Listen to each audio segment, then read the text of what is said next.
কেমন করে ঘুমাও তুমি, ফজর করে কাজা, এমন তো হতে পারে জোহরে জানাজা। কেমন করে ঘুমাও তুমি, কেমন করে ঘুমাও তুমি, ফজর করে কাজা, এমন তো হতে পারে তোমার জোহরে জানাজা।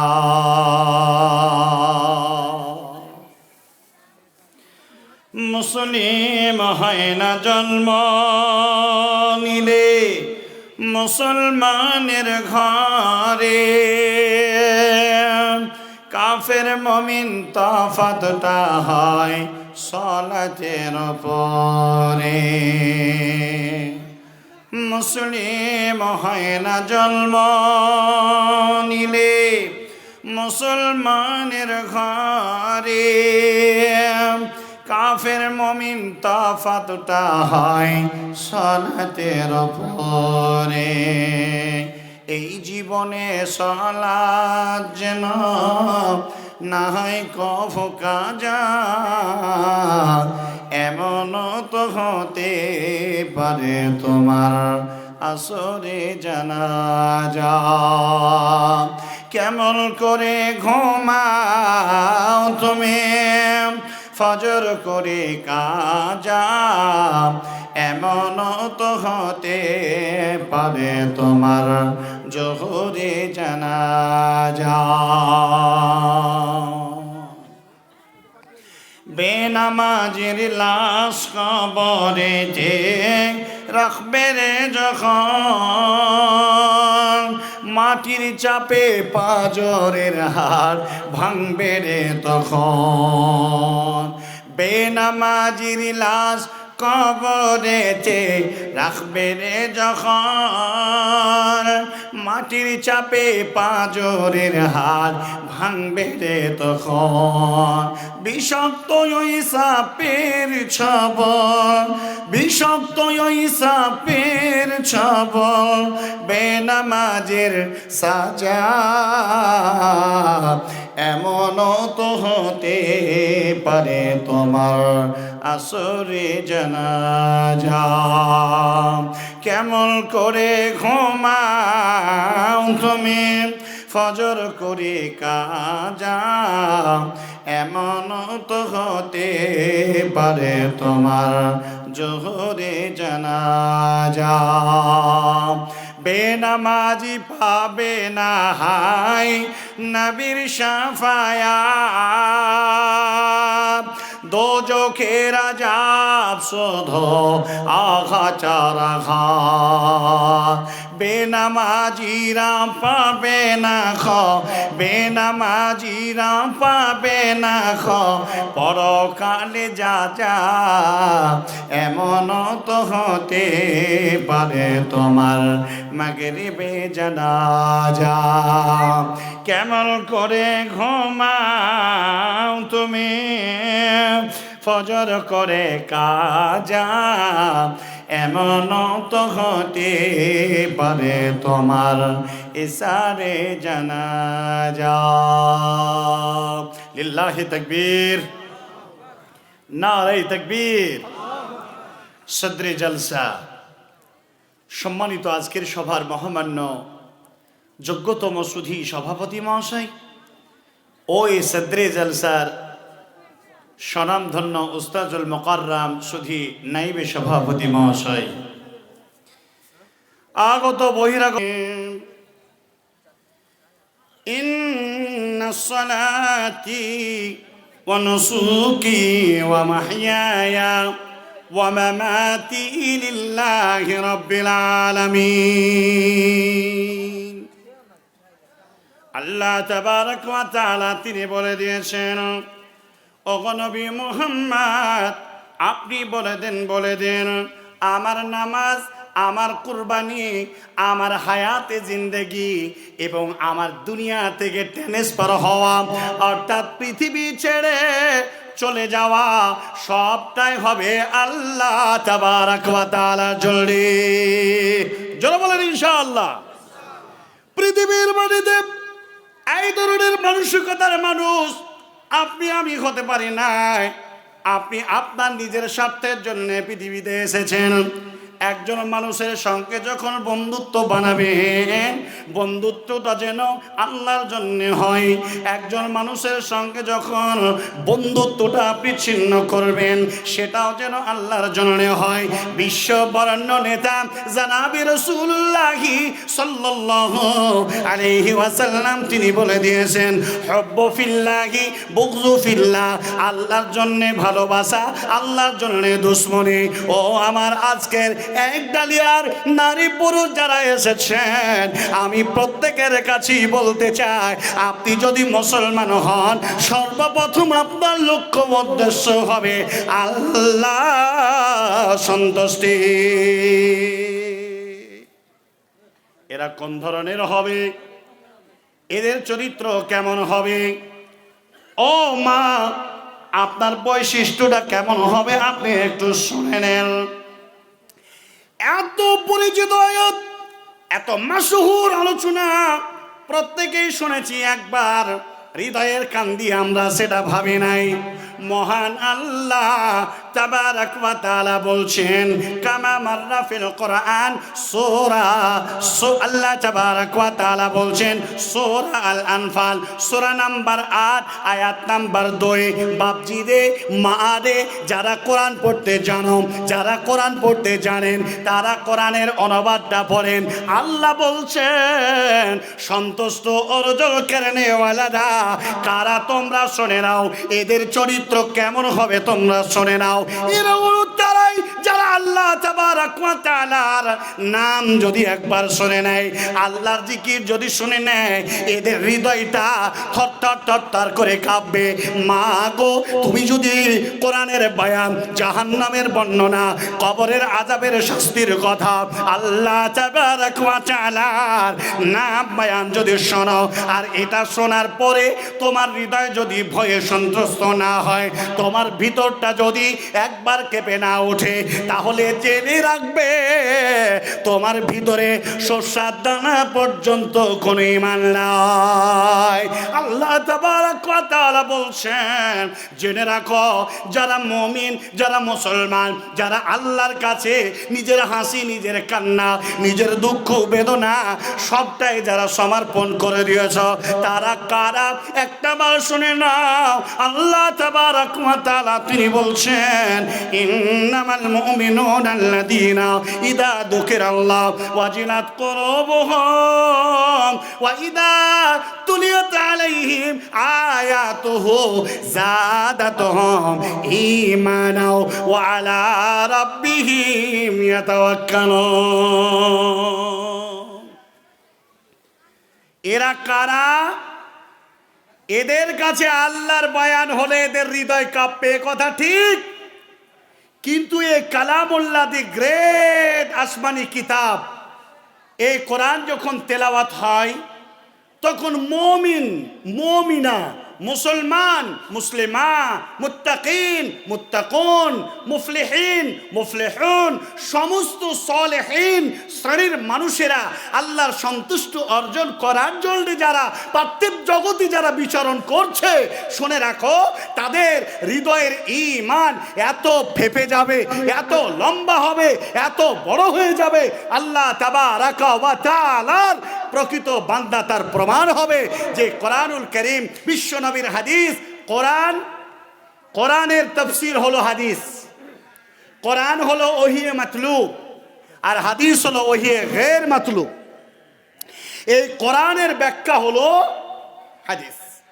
প্রিয় ভাইরা, এই কোরআন তেলাওয়াত শুনলে মুমিনদের দিল ঈমান বেড়ে যাবে। আর এরা কন্টিনিউ পারিবারিক জীবনে, ব্যক্তিগত জীবনে তারা সালাতকে প্রতিষ্ঠিত করবে। বন্ধুরে আমার, বাপজিরা আমার, জননী মা, আমাদের মধ্যে এই সিফাতগুলো আছে কিনা একবার আপনি ভেবে দেখুন। একটা গুণ হলো মুসলমানদের। এবার আপনাকে আমি এক এক করে 10টা সিফাতের অধিকারী আছেন কিনা মিলিয়ে নেন। যদি না থাকে তাহলে এই সিফাতে গুণগুলো আপনার ভিতরে আনতে হবে। আল্লাহ তাবারক ওয়া তাআলা তিনি বলছেন, মুমিন মুসলমান এদের আল্লাহ তাবারক ওয়া তাআলা জান এবং তাদের মালকে আল্লাহ তিনার জান্নাতের বিনিময়ে কিনে নিয়েছেন বা কিনে নেবেন এ অঙ্গীকার করেছেন। জোরে বলবেন না সুবহানাল্লাহ। কজন ব্যক্তি আছেন আল্লাহ তাবারক ওয়া তাআলাকে আপনার জানকে বিক্রি করে জান্নাত হাসিল করার লোক?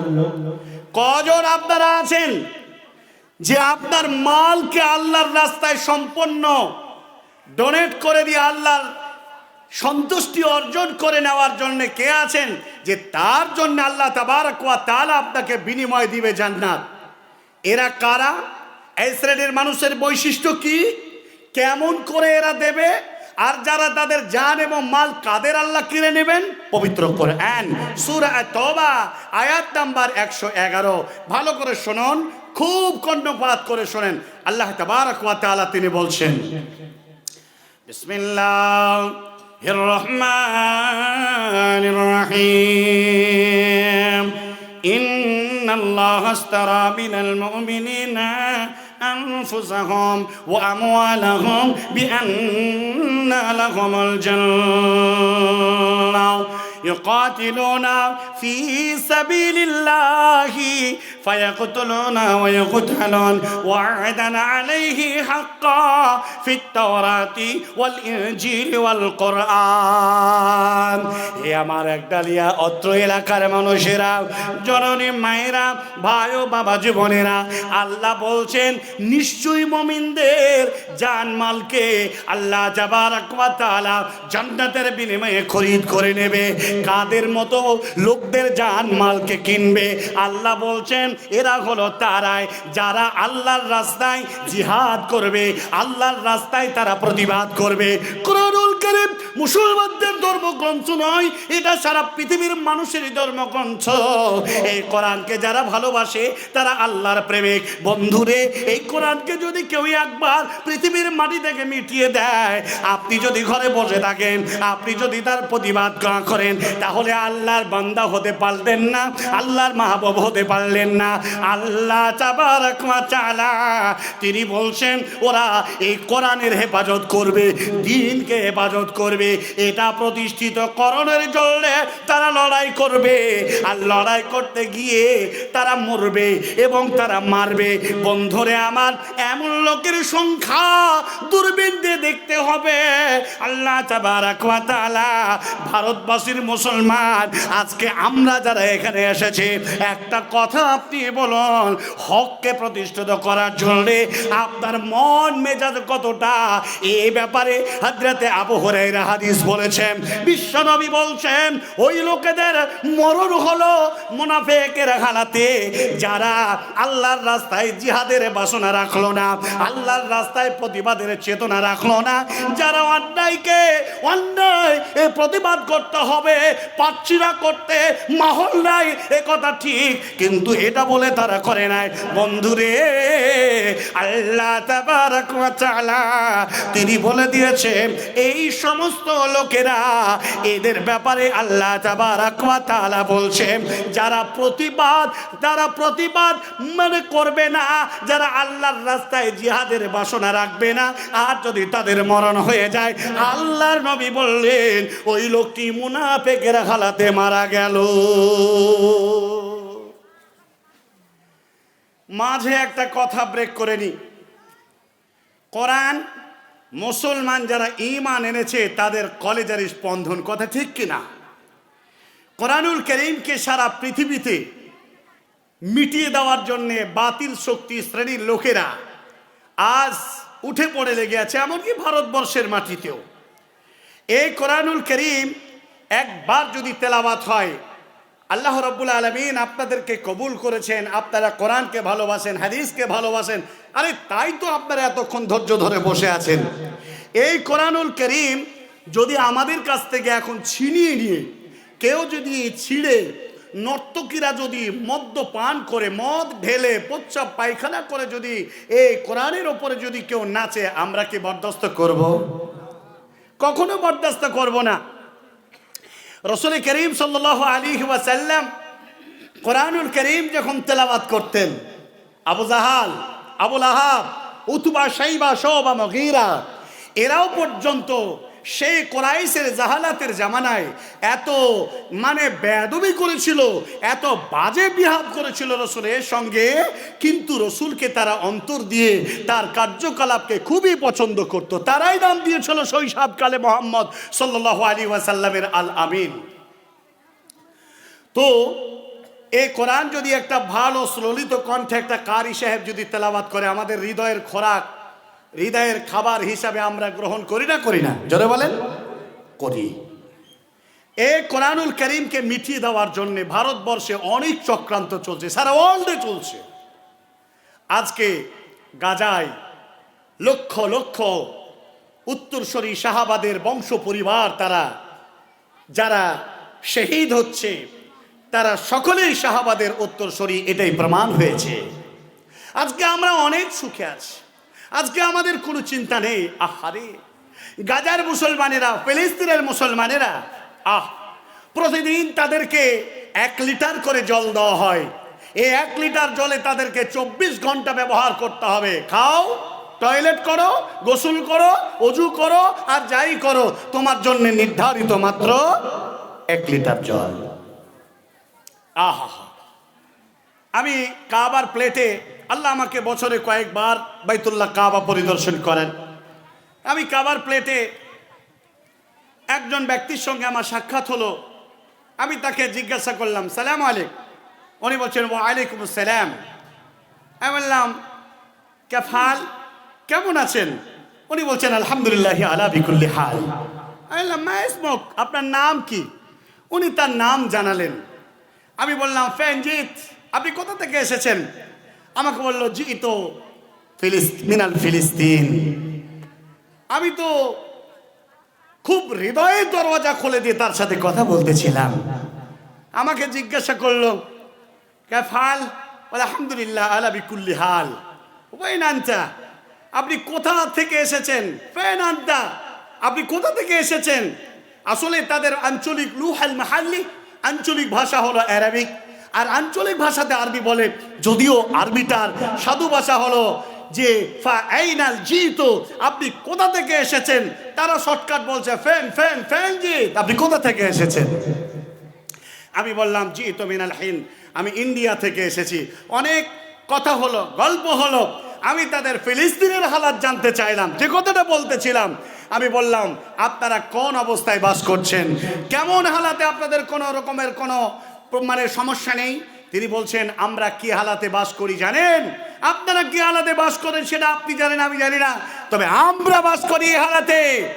বাড়ির দরওয়াজা থেকে একবার যদি বেরিয়ে যায়, লোকেরা ভাবলো কবরে চলে গেল, আর কোনদিন ফিরে আসবে না। চতুর্দিক থেকে আঘাত আসে, বোমা বিস্ফোরণ হয়, আসমান থেকে শিলা বর্ষণের মতো বর্ষণ হয়। বন্ধুরে, একবার যদি আমরা কেউ বাড়ি থেকে বেরিয়ে যাই, আর যদি আল্লাহ হিফাজত করে, আর যদি ঘরে ফিরে যায়, ঘরের লোকেরা মা জড়িয়ে জড়িয়ে ধরে, মুখে চুম্বন করে, আমাকে বলে, বাবা কেমন করে ফিরে আসলে? তার মানে হলো কপালে চোখ উঠে যায়, বলে আপনাকে কেমন করে হেফাজত করলাম। আমরা এভাবে বেঁচে আছি মুসলমান, এইরকম আমরা এইরকম হালাতে ফিলিস্তিনের মাটিতে বাস করে। বাইতুল্লাহ, বাইতুল আকসা, মসজিদে নববী, পৃথিবীর মাঝে 3টি মসজিদ হলো মূল্যবান। জেনে রাখবেন, বাইতুল্লাহ যদি একবার কেউ 1 রাকাত সালাত আদায় করে, পৃথিবীর 1 লক্ষ রাকাত আদায় করার সমান নেকি অর্জন করবে। মসজিদে নববী এত দামি মসজিদ, এই মসজিদে কেউ যদি 1 রাকাত নামাজ পড়ে 1000 রাকাত নামাজের সমান নেকি হবে। মসজিদে বাইতুল আকসা এটাতে যদি কেউ 1 রাকাত নামাজ আদায় করে তাহলে 500 রাকাতের সমান নেকি পাওয়া যাবে। জোরে বলো সুবহানাল্লাহ। প্রত্যেকটা ব্যক্তিকে মানসিকতা রাখতে হবে, ফিলিস্তিনের মুসলমান তারা তাদের বাইতুল্লাহ, তাদের মসজিদকে হেফাজত করার জন্য তারা রাত দিন হাজার হাজার মানুষ শাহাদাত বরণ করে তারা কবরে চলে যায়। আমরা দেখি মানুষের মিছিল, আর তারা দেখে প্রতিদিন জানাজার মিছিল, লাশের মিছিল। ভাইরা আমার, এই কোরআনের হেফাজত করতে হবে। এই কোরআনের হেফাজত করেনেওয়ালা প্রতিবাদী যদি আপনি হন তাহলে আল্লাহ তাবারক ওয়া তাআলা আপনার জান্নাতের বিনিময়ে আপনার জান এবং মালকে কিনে নেবেন। রাজস্থানের মাটির একটা কথা বলে দিয়ে আপনাকে স্মরণ করায়। রাজস্থানের মাটিতে একজন কারি সাহেব কোরআনুল কারীম তেলাওয়াত করতেছিলেন, আর কয়েকজন নররাক্ষস তাদের হাতে সশস্ত্র বাহিনী এসে দরওয়াজায় আঘাত। কে দরওয়াজা খোলা হলো, দরওয়াজা আঘাত হলো, দরওয়াজা খোলা হলো। দেখা যায় একজন কারি সাহেব আল্লাহ তাবারক ওয়া তাআলার কোরআনুল কারীম তেলাওয়াত করতে আছে। আর আপনারা যেমন আমার আলোচনা শুনতে আছেন, মুসলিমে কিছু শ্রোতা তার সুললিত আওয়াজ শুনতে আছে। তার মানে হলো মুসলমানদের, মুমিনদের হৃদয়ের খাবার হলো কোরআন এবং হাদিসের আলোচনা। তারা শুনতে ছিল, নররাক্ষসের ঢোকে গেল, বলে ভারতের মাটিতে আমরা কোরআন রাখতে দেব না। আমরা পণ প্রতিজ্ঞা করেছি, আমরা ভারতের মাটিতে কোনো কোরআন রাখতে দেব না। কে তেলাওয়াত করতেছিল? মাওলানা শাহিদ খুরশিদ রাহিমাহুল্লাহ এত বলিষ্ঠ কণ্ঠে উঠে দাঁড়িয়ে গেলেন, আমি আল্লাহর বান্দা, আমার নাম হাফেজ কারি মাওলানা শাহিদ খুরশিদ রাহিমাহুল্লাহ। আক্রমণ করা হলো, গ্রেপ্তার করা হলো, মাওলানা শাহিদকে ধরা হলো, শ্রোতাদেরকে আঘাত করা হলো। তারা ক্ষত বিক্ষত হয়ে জখম হয়ে তারা পালিয়ে গেল। মাওলানা শাহিদকে তার জিভটাকে টেনে ধরে ছুরা দিয়ে কেটে নেওয়া হলো। এই জিভ দিয়ে আর কোনোদিন তোকে কোরআন তেলাওয়াত করতে দেব না। ওরে মুসলমানের বাচ্চা, মুসলমানেরা, কোরআন দিয়ে সারা পৃথিবীকে তোরা জয় করে নেবি, ভারতের মাটিটাকে কোরআনের মাটি বানাবি, তোদের মাকসাদ বুঝে গেছি। অথচ আমরা মুসলমানেরা কাউকে অন্যায় করে কোরআনের বাণী শোনাতে চাই না। আমরা পড়ি, তারা শোনে, সহ্য করতে পারে না। শয়তান সম্পৃক্ত হৃদয় নিয়ে তুমি অন্ধ হয়ে কাপের মুস্তেক হয়ে বেঁচে আছো। বন্ধুরে, মাওলানা শাহিদ খুরশিদকে তারা উলঙ্গ করে দিল, নাভির নিচের সম্ভ্রমটাকেও তারা ছুরি দিয়ে কেটে নিল। তাজা খাসি ছাগল যেমন কাটলে তড়পায়, মাওলানা শাহিদ সেভাবে তড়পাতে আছে, কারণ তিনি একমাত্র আল্লাহর প্রেমিক, কোরআনের ভালোবাসা। কোরআনুল কারীম তেলাওয়াতের অপরাধে মানে তিনি জমিনে পড়ে তড়পাতে আছে, আর তিনি তখনও মারা যান নাই। জবান দিয়ে রক্ত প্রবাহিত হয়, নাভির নিচে সম্ভ্রম কেটে নিয়েছে, সমস্ত শরীর দিয়ে রক্ত প্রবাহিত হতে আছে। এমতো অবস্থায় মাওলানা শাহিদ খুরশিদ অচেতন হতে চলেছে। শাল কাঠের আঙা দিয়ে এই কোরআনের প্রেমিক তেলাওয়াতকারী হাফেজ কারি মাওলানা শাহিদ খুরশিদকে তারা আগুনের আঙা দিয়ে পুড়িয়ে ভস্ম করে দিল। জোরে বলেন ইন্না লিল্লাহি ওয়া ইন্না ইলাইহি রাজিউন। বলছিলাম, এই অন্যায়ের প্রতিবাদ যদি আপনার ভিতরে না থাকে, যদি না থাকে, আর এই হালাতে যদি মরে যান, তাহলে আপনি মুনাফিক। এই শ্রেণীর মানুষদের জন্য আল্লাহ তাবারক ওয়া তাআলা বলছেন যে যারা প্রতিবাদ করবে, আল্লাহর রাস্তায় লড়াই করবে, জিহাদ করবে, এর জান এবং মালকে আমি আল্লাহ খরিদ করে নেব। এবার আমি আপনাকে 112 নম্বর আয়াতে তারপরে আল্লাহ কি বলছেন শুনুন। আল্লাহ বলছেন, ও মুসলমান মুমিনেরা তোমরা শোনো, এ বান্দা, ইয়া ইবাদি। আল্লাহ বলছেন প্রত্যেকটা মানুষের, আমাদের জীবনে ভুল ত্রুটি আছে। একটা লোক বলতে পারবেন না যে আমার ভুল হয় নাই। আচ্ছা, একটা লোক হাত ধরে বলেন তো, আমার জীবনে কোনো পাপ নাই? আছেন? কার পাপ নাই? কোন মায়ের লাল, মায়ের আলালের দোলাল সন্তান সন্ততি, বেটি বেটা কে আছেন? একবার বলেন আমার জীবনে কোনো পাপ নাই, এমন লোক কেউ আমাদের আছে? কেউ নেই। এজন্যে হযরতে আনাস রাদিয়াল্লাহু তাআলা আনহু তিনি বলছেন, আদম সন্তানের জীবনে ভুল হবে, এটাই স্বাভাবিক। কুল্লু বানি আদামা খাত্তান, প্রত্যেকটা আদম সন্তান পাপিষ্ট, পাপে ডুবে আছে। আল্লাহর কাছে ওই পাপী সবচাইতে বড় পছন্দনীয় যে তার বিগত পাপকে আল্লাহর সামনে তুলে ধরে ক্ষমা চেয়ে নিল। রাসূলুল্লাহ সাল্লাল্লাহু আলাইহি ওয়াসাল্লাম বলছেন, এই পাপী সবচাইতে বড় আল্লাহর কাছে সম্মানের পাত্র। যারা বলা যাবে না সুবহানাল্লাহ? কার পাপ নাই? আরে পাপ হয়েছে তো কি হয়েছে, আর দ্বিতীয়বার হবে না? রাসূলের আর একটা হাদিস বলছেন, যদি কোনো পাপ তোমাদের না হতো, এই সম্প্রদায়ে যদি কোনো পাপ না করত, আল্লাহ এই সম্প্রদায়কে উঠিয়ে নিতেন, আবার একটা সম্প্রদায়কে আল্লাহ পাঠাতেন যারা পাপও করত, আল্লাহর কাছে ক্ষমাও চাইতো। কথা বোঝেন নাই? প্রিয় ভাইরা, উঠবেন না, এখনো কথা এগোয়নি। উঠে যাওয়াটা ভালো নয়, তার মানে আপনার দিলের খাবার মনে হয় পূর্ণ হয়ে গেছে, আর আপনার এই হৃদয়ে খাবার, ইমানের খাবার দরকার নেই, তাই আপনি উঠে যাচ্ছেন। শুনুন, আল্লাহ রাব্বুল আলামিন বলছেন, এক নম্বর কথা হলো আল্লাহর রাস্তায় লড়াই করবে। দুই, ভালো করে শুনুন, আত্তাইবুন, এরা আল্লাহর কাছে তওবা করবে। এটা কোরআনুল কারীম 66 নাম্বার সূরা আত-তাহরিমের আয়াত নাম্বার 8 খুলে আপনি দেখেন, আল্লাহ রাব্বুল আলামিন বলছেন, ইয়া আইয়ুহাল্লাযীনা আমানু, হে ঈমানদারেরা, তুবু ইলাল্লাহি তাওবাতান নাসুহা।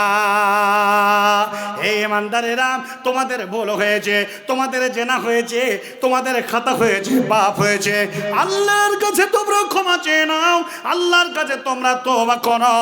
কেমন তওবা করবে? তওবায়ে নাসুহা করো। এটা যদি করো, তওবায়ে যদি নাসুহা করো, তাহলে আমি আল্লাহ তোমাদেরকে বলছি, ইউবাদদিলুল্লাহু সাইয়্যাতি ওয়া হাসানা, যত তোর পাপ জমা ছিল তোর আমলনামায়, সমস্ত পাপগুলোকে আমি আল্লাহ নেকি দিয়ে বদলিয়ে দিলাম। লিল্লাহি তাকবীর। এত বড় পাপকে আল্লাহ নেকি দিয়ে বদলিয়ে দিবেন? তাহলে আজ থেকে আমাদের জীবনের যত পাপ আছে আমরা আল্লাহর কাছে ক্ষমা চাবো। জোরে বলেন ইনশাআল্লাহ। 3 নাম্বার কথা বলি, ওয়াল আবিদুন, আল্লাহর ইবাদত করতে হবে।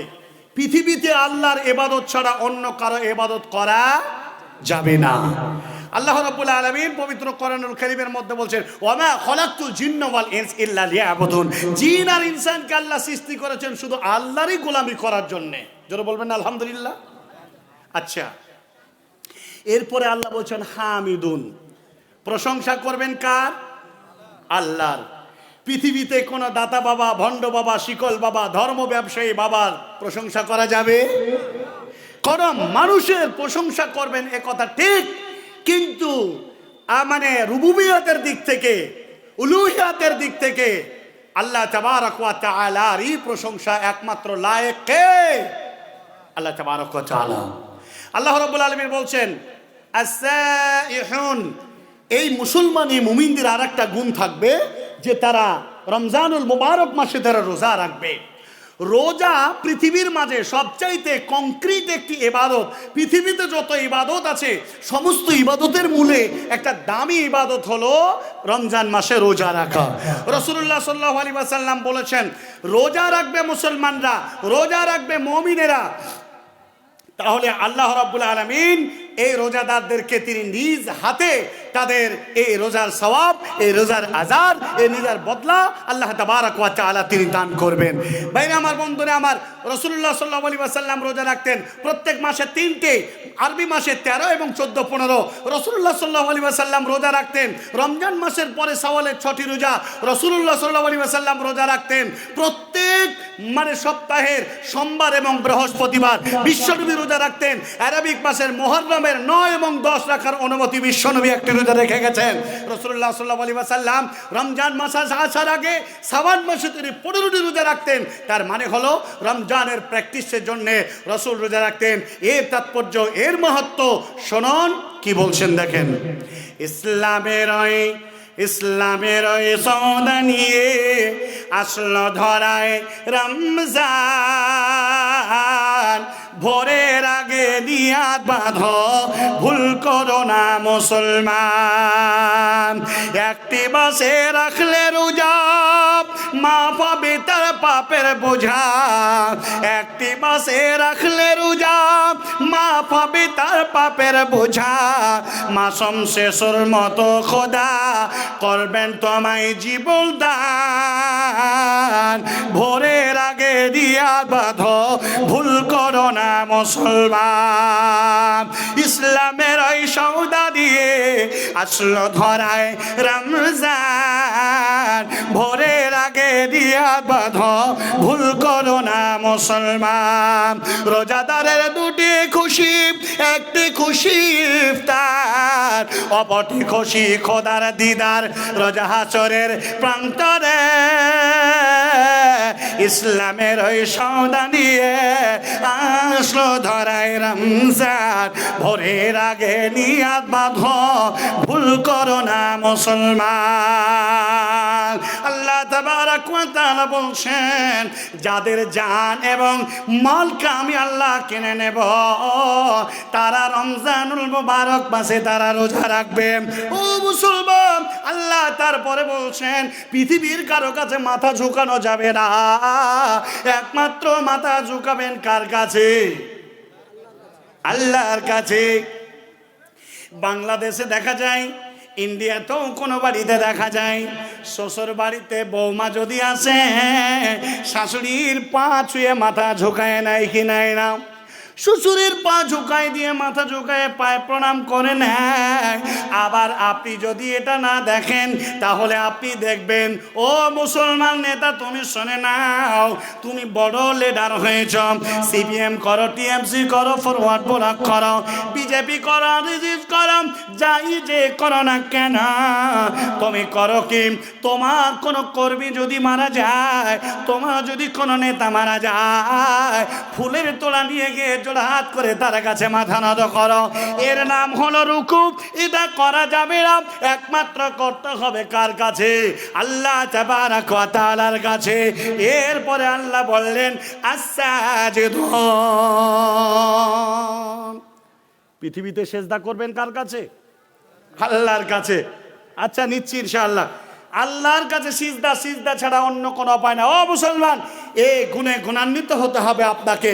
তাহলে সিজদা যে আমরা কবরে করি, সিজদা যে আমরা মাজারে করি, সিজদা যে আমরা পীর সাহেবের পাছার তলায় করি, সিজদা যে আমরা পীর সাহেবের বুড়ো আঙুল সোজাসুজি করি, হাজি আলিতে করি, ওই আপনার পাথর চাপড়িতে করি, ফুরফুরাতে করি, আজমিরে করি, কবরে সেজদা করি না, করি না?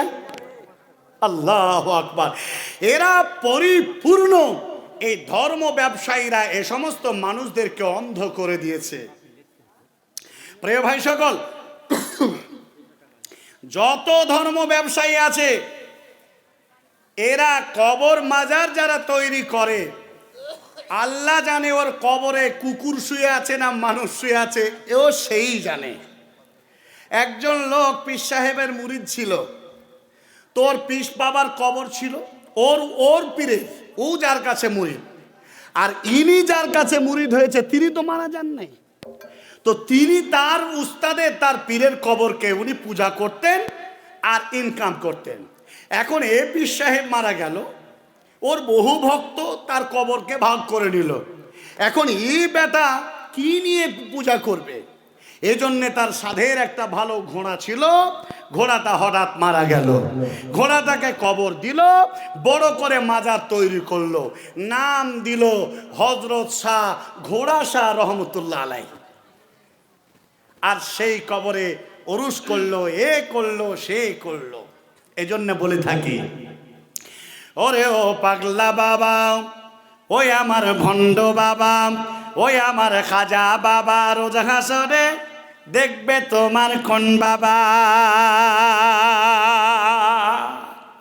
ওরে ও পাগলা বাবা, ওই আমার খাজা বাবা, ওই আমার ধর্মের বাবা, রোজ হাসরে দেখবে তোমার কোন বাবা।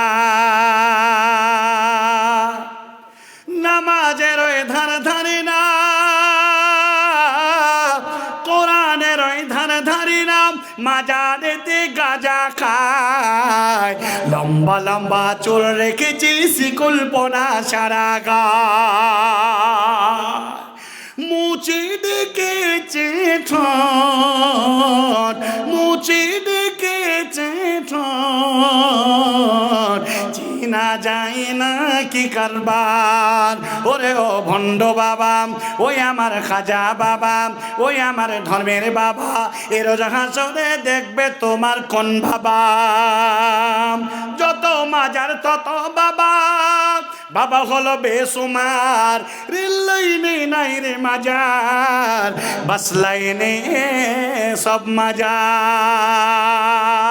যত মাজার তত বাবা, যত বাবা তত মাজার, বাবা হলো বেসুমার, রেল লাইনে নাই রে মাজার, বাস লাইনে সব মাজার। নিজের বাপের লয় না খবর, নিজের মায়ের লয় না খবর, নিজের বইয়ের লয় না খবর, কবরে দেয় লাল চাদর। ওরে ও ভণ্ড বাবা, ওই আমার খাজা বাবা, ওই আমার ধর্মের বাবা, এ রোজ হাসরে দেখবে তোমার কোন বাবা। মাজার ব্যবসা ছেড়ে দিয়ে, মাজার ব্যবসা ছেড়ে দিয়ে ধরো আল্লাহর দিন আইন, এখনো সময় আছে তওবা করে হমিন। পিতা মাতার চরণ সেবায় হরে ভাই জান্নাতি। ওরে ও ভণ্ড বাবা, ওই আমার খাজা বাবা, ওই আমার ধর্মের বাবা, এ রোজ হাসরে দেখবে তোমার কোন বাবা। নারে তাকবীর। পৃথিবীতে যত বাবা একটা করে মাজার, এই বাবারা এত ধূর্ত, এত চালাক, রেল লাইনের ধারে মামুর বেটাদের একটাও কবর নাই। কারণ এই কবরে 10 টাকা রেলের লোকেরা দেবে না, আর রেলকে দাঁড়া বলে দাঁড়াবে, দাঁড়াবে না। কিন্তু জেনে রাখবেন, ট্রাকের লাইনে, লরির লাইনে, বাসের লাইনে, মোটর বাইক লাইনে, পদাতির লাইনে, সাইকেলের লাইনে যত মাজার গুলো আছে সবাই সেই জায়গায় কবর বানায়। বন্ধুরে আমার, এই খবিশ বেয়াদবেরা, তারা এত বড় বেয়াদব, তারা বলে, গত কদিন আগে আমি দেখলাম একজন বড় বেয়াদব বলছে বিড়ি খাওয়া হারাম। এটা যদি হাদিস এবং কোরআন থেকে কেউ দেখাতে পারে মেনে নেব, আর যদি না পারে তাহলে আমি যে শাস্তি দেব তা মেনে নিতে হবে। বলছে যে বিড়ি হারাম না, তো বলছে না, কোথাও হাদিস কোরআনে হারাম লেখা নাই। তো কি বিড়িটা? তো বলছে মাকরুহ। কি বলছে? মাকরুহ। আচ্ছা, মাকরুহ মানে কি? আমাদের আহলে হাদিসদের মধ্যে এটা আগে জানতাম, ওটা হারাম না, ওটা মাকরুহ। আরে বাবা, মাকরুহ মানে কারাহিয়াত, এটা অপছন্দনীয়। আচ্ছা বলেন, ওই বেটাকে এবার প্রশ্ন করার দরকার, বিড়ি হারাম না মাকরুহ, তাই না? ঠিক আছে, তো বিড়ি এ হলো মাকরুহ। তো বিড়ি মানে মাকরুহ যদি হয়ে থাকে, মাকরুহ কি? মাকরুহ দুই ধরনের, ভালো করে বুঝে যাবেন। একটা হলো মাকরুহ তেহরিমি, আর একটা হলো মাকরুহ তানজিহ। আচ্ছা, ওর খাতিরে তাহরিমি মানে একেবারে হারাম, কোরআন হাদিস বলে দিয়েছে ফয়সালা। কিন্তু মাকরুহ তানজিহকে বলছে মাকরুহ রে বেটা, মাকরুহ খাওয়া যায়। তা আমি একজনকে বলছি বিড়ি খাওয়া যায়, তো নাকের পুঁটা কেন খাওয়া যায় না? বিড়ি খাওয়া যায়, বিড়ি খাওয়া যায়, তো তোর পাঁচা দিয়ে হারিসের রক্ত বেরিয়েছে, খাওয়া যায় না কেন? বিড়ি খাওয়া যায়, তোর শরীরে যে পাকা ফোট একদম সাদা হয়ে টুল টুল টুল টুল করছে, মালটা সুচ দিয়ে ফুটালে পিচ করে বেরিয়ে যাবে, তো হাঁ করবি, খাবি? তো বলছে তাই খাওয়া যায় নাকি? আরে জানোয়ার, ওইটাকেই বলা হচ্ছে মাকরুয়ে তানজিহ, মানে ন্যাটা পুটা পুঁজ গুয়ের মতো। অতএব ওইটা ওই রকম তাই খাচ্ছ। তাহলে বিড়ি যদি খাও, বিড়ি যদি হারাম না হয় মেনে নিলাম, তাহলে তুমি পুটাও খাও, গু খাও, পুঁজ খাও। কথা বোঝেন নাই? এইগুলো তারা বলছে। বেটাকে আচ্ছা জবাব দিতে আমার পাল্লাই করে দিন পড়ে যায়, তাহলে আমি জবাব দিব। আর সাথে পেলে তোকে পুঁজ আর নাকের পুঁটা আমি বের করে দেবো, না হলে পরে 150 দিয়ে খাওয়াবো। কথা বোঝেন না? এই খবিশেদের জ্বালায় মুসলমানদের দিনের ধর্মের প্রচুর দুর্নাম। এক শ্রেণীর মানুষেরা বড় ঢাকি টুপি, এদের মাথায় এত লম্বা টুপি, বাড়িতে দুটো গরু থাকলে ডালি কেনার দরকার হবে না। এই বেটারা বলছে গুস্তাকে রসুল হলো আহলে হাদিসরা। বলে নাউজুবিল্লাহ। আরে গুস্তাকে রসুল মানে বোঝেন? ফার্সি কথা গুস্তাকি মানে রসুলের সঙ্গে বেয়াদবি করে আহলে হাদিসরা। এরা বলে আহলে হাদিসরা হলো গের মুকাল্লিদ, ওয়াহাবি, লা মাযহাবি। এরা কোনো মাযহাব মানে না। বেটার মুখ থেকে সত্য কথা দুটো বেরিয়েছে, আমরা সত্যি ওয়াহাবি এবং আমরা সত্যি গায়ের মুকাল্লিদ। আমরা তোমার পীর বাবা কুকুরের কোনো মুকাল্লিদ করি না, আমরা মুকাল্লিদ হলো হযরত মুহাম্মদ রাসূলুল্লাহ, জোরে বলে সাল্লাল্লাহু আলাইহি ওয়াসাল্লামের। আর তোমরা বলো অবশ্যই পৃথিবীর কোনো মানুষের মুকাল্লিদ আমরা নাই, তাকলিদে শাখসি আমরা নই। আমরা তাকলিদ করি মানে হাজি সালাফের, আমরা তাকলিদ করি বিশ্ব বরেণ্য নবী জনাবে রাসূলুল্লাহ সাল্লাল্লাহু আলাইহি ওয়াসাল্লামের। মায়েরা বসে যাবেন, উঠবেন না, এ আপনার মনের খোরাক দিচ্ছি আমি। যদি আপনি উঠে যান তাহলে জানবো যে আপনি আমার থেকে বা আরো বক্তাদের থেকে বড় বক্তা। শুনুন, এরা বলছে আহলে হাদিসরা, আমি কথাটা ব্রেকিং করে নিয়ে গেছি কিন্তু সিজদা থেকে কথা মনে রাখবেন।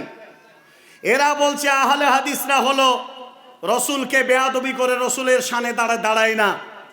আমি মনে করি যদি রসুলের শানে যদি দাঁড়াতে হয়, রসুলের শানে যদি দাঁড়াতে হয়, তাহলে আল্লাহর নাম বললে কতবার দাঁড়াতে হবে? রসুল বড় না আল্লাহ বড়? তাহলে রসুলের নামে যদি দাঁড়াতে হয়, রসুলের নামে যদি মুখে চুমা আর কপালে আর এই এর পাছায় সব জায়গা থেকে চুমে চুমে, বুঝলেন না? তো যদি এটাই রসুলের নামে করতে হয়, তাহলে আল্লাহ নাম শুনলে কতবার করতে হবে? কথা ঠিক না? তো এরা বলে ওরা কিয়াম করায় না, রসুলের শানে দাঁড়ায় না, বলে আমাদেরকে রসুলে ভাষা শিখায় নাই। রসুল ইসলাম আদর্শ দিয়ে নিয়ে এসেছে, আমরা আদর্শ বুঝি। রসুল আমাদের উসওয়া হাসানা, উত্তম চরিত্রের অধিকারী ছিলেন বিশ্বনবী। বিশ্বনবীর চরিত্র ছিল কোরআন। বিশ্বনবী যা বলেছেন আমরা তাই করেছি, তার এক ফোঁটা বাড়তিও করি না, কমও করি না। রাসূল করিম সাল্লাল্লাহু আলাইহি ওয়াসাল্লামের ব্যাপারে কত বড় বেয়াদবি করেছে, একটা কিতাব লিখেছে, কিতাবটার নাম হলো তাজকিরাতুল আউলিয়া। ভালো করে শোনেন, এই কথাগুলো মনে রাখার দরকার আছে। এখানে আমার অনেক দেওবন্দি ভাইয়েরা আছে, এই দেওবন্দির ভাইদের জানাও দরকার যে এই সমস্ত সন্নি প্রকৃতির লোকেরা যারা ঢাকি মাথায় দিয়ে গরু পুষা চারার বাটিতে মাথায় দিয়ে বসে আছে, এই ব্যাটাদের জানা দরকার। আপনারাও জানেন এরা কত বড়, এদের ভিতরে গলিজ ভরা আছে। দেওবন্দিরাও নবীর নামে কিয়াম করেন, আমরাও করি না আহলে হাদিসরা। দেওবন্দিরাও রাসূলুল্লাহ সাল্লাল্লাহু আলাইহি ওয়াসাল্লামের জন্মদিবস পালন করেন, আমরাও করি না। দেওবন্দিরা মিলাদ কিয়াম করেন, আমরাও করি না। যদি কোনো দেওবন্দি করে থাকে তাহলে ও দেওবন্দি নয়। আসলে দেওবন্দি নাম এই হানাফি আহলে সুন্নাত ওয়াল জামাতের আসলে হানাফি নাম ছিল। এই দারুল উলুম দেওবন্দ হওয়ার পর থেকে তাদের মানহাজের নাম দেওয়া হলো দারুল উলুম দেওবন্দ, মানে দেওবন্দি হানাফি। আর মুসলমানদের মধ্যে সঠিক নাম যেটা আল্লাহ কোরআনে বলেছে, মুহাম্মদ সাল্লাল্লাহু আলাইহি ওয়াসাল্লাম তথা সাহাবীরা বলেছেন যে আহলুল হাদিস, সাহাবীরা তার নাম রেখেছেন, আল্লাহ রাব্বুল আলামিন তার নাম রেখেছেন। অতএব আমরা যুগ যুগান্তর থেকে ইসলাম পেয়েছি, সেদিন থেকে যেদিন থেকে ইসলাম প্রচার হয়েছে, জাহালাতের জামানায় আলো এসেছে, সেই দিন থেকে আমরা আহলে হাদিস। আর এই আহলে হাদিস আমি শুধু না, একজন দেওবন্দি যে দাবি করে সেও আহলে হাদিস, আবু হানিফা ছিল আহলে হাদিস, ইমাম শাইখুল ইসলাম ইমাম তাইমিয়া রাহিমাহুল্লাহ ছিলেন আহলে হাদিস, ইমাম শাফি ছিলেন আহলে হাদিস, সবাই ছিলেন আহলে হাদিস, আব্দুল কাদের জিলানীও ছিলেন আহলে হাদিস। এরা বলছে গোস্তাকে রসুল হলো আহলে হাদিসরা। তাজকিরাতুল আউলিয়া এই ইমদাদিয়া পাবলিকেশন থেকে মানে বইটা প্রকাশিত বাংলাদেশ। এই বইটা 204 নাম্বার পৃষ্ঠাতে প্রকাশ করেছে কিয়ামতের দিন, যেদিন মানুষ বিশ্বনবী জনাবে রাসূলুল্লাহ সাল্লাল্লাহু আলাইহি ওয়াসাল্লামের শরণাপন্ন হবে, সেই দিন মুহাম্মদ সাল্লাল্লাহু আলাইহি ওয়াসাল্লাম সমেত যত নবী সকলে মিলে বাইজিদ মুস্তামির কাছে শরণাপন্ন হবে। বলেন জোরে নাউজুবিল্লাহ। এরা হলো সুন্নিদের বড় পীর। এই বাইজিদ মুস্তামির জন্য বলে যে মুহাম্মদ সাল্লাল্লাহু আলাইহি সাল্লাম কিয়ামতের দিন কিচ্ছু করতে পারবে না উম্মতের জন্য। মুহাম্মদ সাল্লাল্লাহু আলাইহি সাল্লাম তৎসহ যত নবী ছিলেন আর এই উম্মত সবাই বাইজিদ মুস্তামির কাছে শরণাপন্ন হবে। আরেকবার জোরে বলবেন না নাউজুবিল্লাহ। এত বড় গুস্তাখে রাসূল, তোমরা রাসূলকে মাথায় নিয়ে নাচো, তোমরা রাসূলের নামে দাঁড়াও, তর্কের খাতিরে মেনে নিলাম যে তোমরা সম্মান করো। এ কত বড় অসম্মান, এ কত বড় বেয়াদবি যে বিশ্ব নবী পর্যন্ত সেই দিন আর কোনো কিছু করার থাকবে না।